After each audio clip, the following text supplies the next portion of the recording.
జయశంకర్ భూపాలపల్లి జిల్లా కేంద్రంలో మున్సిపల్ ఎన్నికల్లో భాగంగా శాసనమండలి ప్రతిపక్ష నేత సిరికొండ మధుసూదనాచారి 30వ వార్డులో ఓటు హక్కు వినియోగించుకున్నారు.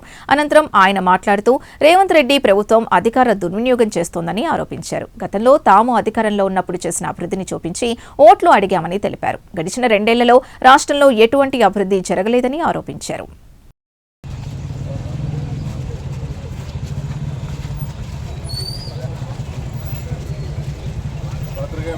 నమస్కారం.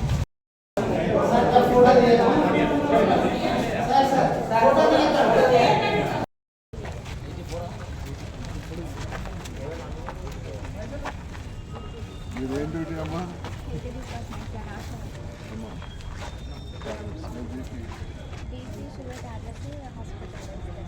ఇప్పుడు మరి మీరు ఏమి ఇస్తారు?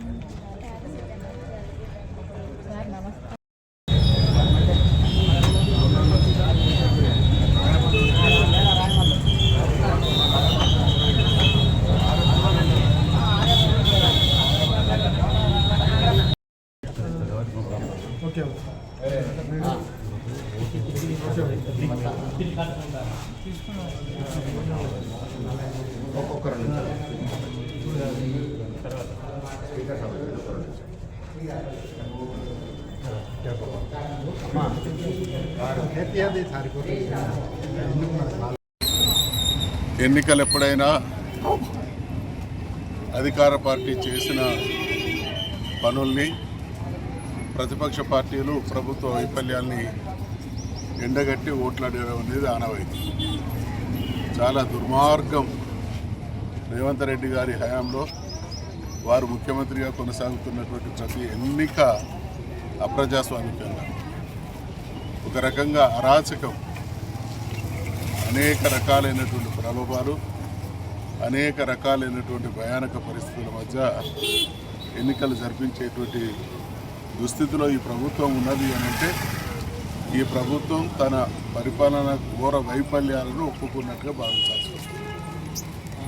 ఎక్కడ చూసినా విచ్చలవిడిగా డబ్బు, విచ్చలవిడిగా అధికార వినియోగం, విచ్చలవిడిగా పోలీసుల్ని వాళ్ళను వాడుకోవడం. ఖచ్చితంగా చైతన్యవంతమైనటువంటి ప్రజలు కాబట్టి గడచిన 2 సంవత్సరాల కాలంలో ఇక్కడ ఓటర్లకు మేము విజ్ఞప్తి చేస్తూ ఉన్నాం. తెలంగాణ విషయానికి వచ్చినప్పుడు తెలంగాణ పోరాటం, తెలంగాణ రాష్ట్ర సాధన, మొదటి ముఖ్యమంత్రిగా కేసీఆర్ గారి పరిపాలన, రెండవది స్థానికంగా భూపాలపల్లి విషయానికి వస్తే నా హయాంలో జరిగినటువంటి అభివృద్ధి, వీటిని ఆధారంగా చేసుకొని ఓట్లు మేము అడిగినాం.